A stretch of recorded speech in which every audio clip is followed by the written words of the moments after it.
Hello and welcome to my world in a casual review of Persona 3 Portable. Why do I say a casual review? It isn't because I'm wearing a polo shirt. No, it's because I consider myself a casual gamer. This playthrough, unapologetically, I played it on the easiest difficulty and it was a guided playthrough, and we did practically everything with the exception of three things, one of which was not possible to do in this particular playthrough because it involves playing as the female protagonist. And the other two things we didn't do was we didn't defeat Margaret, we didn't defeat Elizabeth, but those are optional things, not really essential to the story. Well, the Elizabeth fight would be essential to the story in terms of all the quests and everything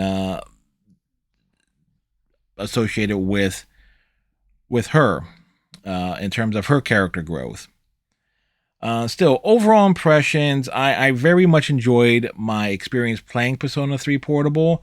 I found the story answered a lot of questions I had, not knowing anything at all about the characters other than what I've seen in Persona 4 Arena, Persona 4 Arena Ultimax, and Persona 3 Dancing in Moonlight. That was essentially my introduction to the characters of Junpei, Mitsuru, Fuka,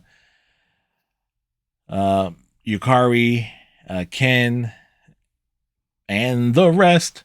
Aigis, and so forth there. Perhaps the big thing I very much enjoyed, my favorite part actually of the overall story is Junpei's character growth.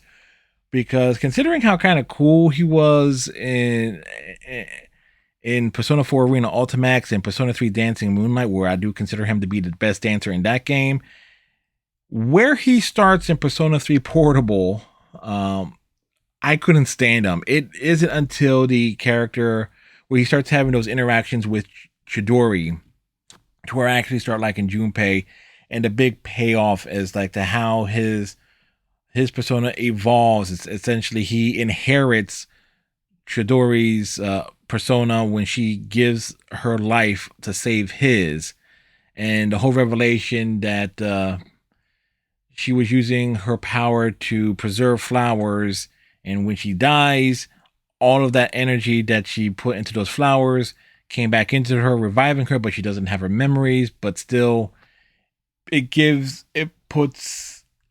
a great capper for Junpei's character evolution from the beginning of the game to the end of the game. Granted, I didn't use him in the final battle against the next avatar, but that's a reason for that being I didn't feel like he had his character moments in that battle. Kind of, there was only three characters that kind of made sense to use in that battle, in my opinion. That was Yukari, who Aigis, and Mitsuru, along with the obvious persona, the P3 protagonist.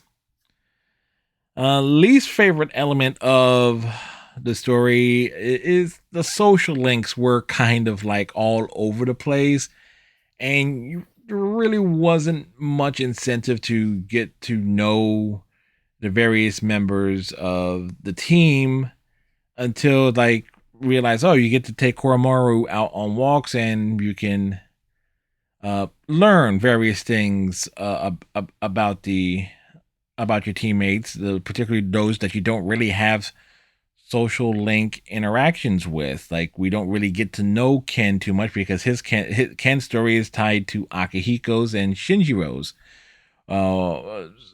We and Koromaru's a dog, and Akihiko has his. Well, he's all about training, and which would explain the whole protein joke because that's kind of like his single-minded focus. We don't really get to know Fuka all that much. What we do because of the social link, but beyond that, I mean,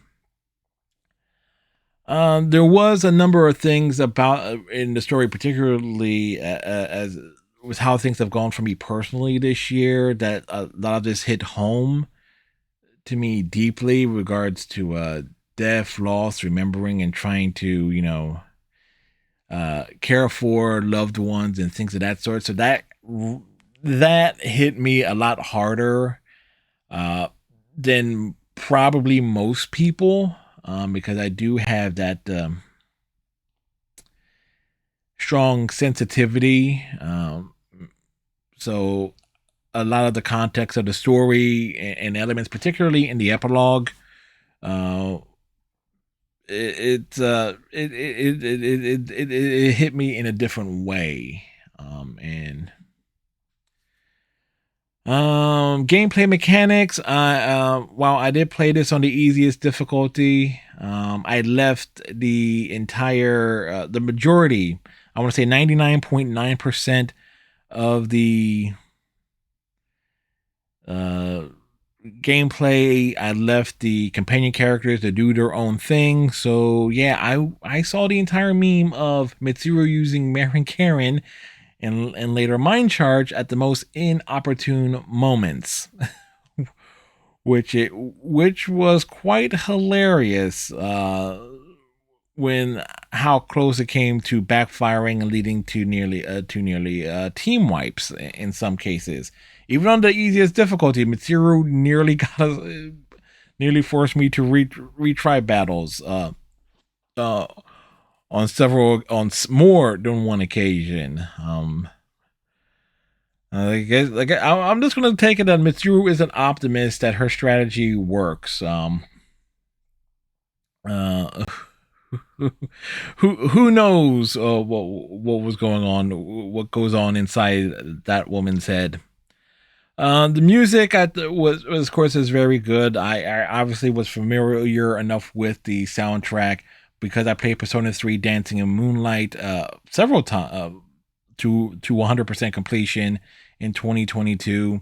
I at the same time I was rather surprised at how limited uh, the Persona 3 soundtrack was. I got used to all the remixes and everything, and you had and you have various themes that play, and there are adjustments to the musical score as you go throughout the game, as particularly in once you hit January, where music change, and there's obviously when you're going through Tartarus, the music changes with each block, but the battle theme got don't the fact that I just ended up just humming along to it, or actually almost singing, quote unquote, parts of it was kind of a thing. I was rather glad and happy of the that the theme during the Nyx Avatar battle was what it was, because it is my favorite track of the game, and I would say it's actually my favorite song in Persona 3 Dancing in Moonlight as well. I heard it so much. It's like I know the musical beats uh, to where I can like hum or badly vocalize something, particularly the chorus bit of it. Um, Now, since this was a guided playthrough, I did everything. I 100% completion of the Persona Compendium, which is something I didn't do during my playthroughs of Persona 5 Royale or Persona 5 Strikers. But I did that in this game. I completely filled out the compendium. Um, and that took up a lot more time in the final night I was playing this, because there were two that I was missing that I did not fuse early on. The last one being what the heck was it? It was like the Neko Shogun, or Shogun Neko. It was basically a cat in a Shogun armor. So that was like the last persona I needed to fuse, but I had to go through and basically a checklist. Anybody who saw the theme, or you can watch the archived version that's here on my YouTube channel of that final night of playing it, and basically me going through, okay, looking at the Persona 3 calculator on one screen and just figuring out, uh, and then realizing that we were like two away, and then trying to figure out which ones, and counting through, and it was a complete nonsense. The night I finished this, it was about 3:45 in the morning when that stream ended. But a good portion of that, the reason why it ended that late, in addition to there was a 9:30 p.m. start time that night, uh, was because I was focused so much on the fusing of all the individual personas to make sure we got them. I also want to say that this game becomes very much broken when you have Orpheus Telos and you get the protagonist up to level 99, where his health and stamina points hit 999,999, and I wonder if that's the same case for the rest of the characters if you get their levels up to level 99. I was like, the game becomes incredibly broken, particularly for the protagonist. He damn near unkillable because Orpheus Telos is strong against every single type of possible attack. Which leads me to one of the things I did not do, which was facing Elizabeth. Now we've made it to Elizabeth a few times because I was doing that level grinding, particularly on the next to last stream. When we were playing this, that would have been the June 19th stream. So we made it to her, and it's like, okay, she can basically one-shot you if you're below level 99 because all of her attacks are going to hit very, very hard. So that kind of like put things into perspective. So if you have Orpheus Telos, that basically would negate almost everything Elizabeth can do to the protagonist in a 1v1 battle. So I'm more than likely I'm going to do that fight off stream, although I'm real tempted to do it on stream at the same time, because just to get just for my own curiosity about getting other characters up to level 99. And then there's also the gauntlet to get to facing Margaret, where you have to replay several battles at a harder where everything gets beefed up and those boss battles hit harder, and also some real specific things that need to be done. So I could do another stream of Persona 3 Portable just to do those two things. And because I did most of the enhanced battles as part of Margaret's trials during my streams, so it wouldn't take too long, hypothetically. But it's like I'm real debating that. Now the big question is, would I replay Persona 3 Portable again? And the answer is yes, I would, because of the new game plus, and with just about everything carry over in terms of in terms of the protagonist stats, weapons, and the compendium. I believe the only thing that doesn't really carry over are items, which is a pain in the neck considering how much stuff I had stockpiled by the end of the game.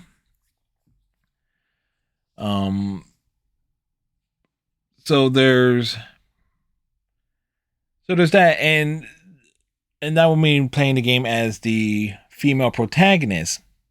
Now, so combine that with defeating Margaret and Elizabeth, so that would kind of put me in a position for 100% completion of Persona 3 Portable, which I have to say, again, getting all the achievements would actually be a feat, because at the time I'm recording this, less than 1% of Xbox gamers defeated Margaret, defeated Elizabeth, and finished the game with both protagonists, and for each of those individual achievements. So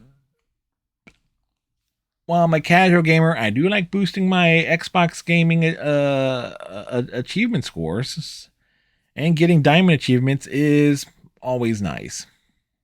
So with that said, we'll wrap up my casual review and rant and rave and praise of Persona 3 Portable here.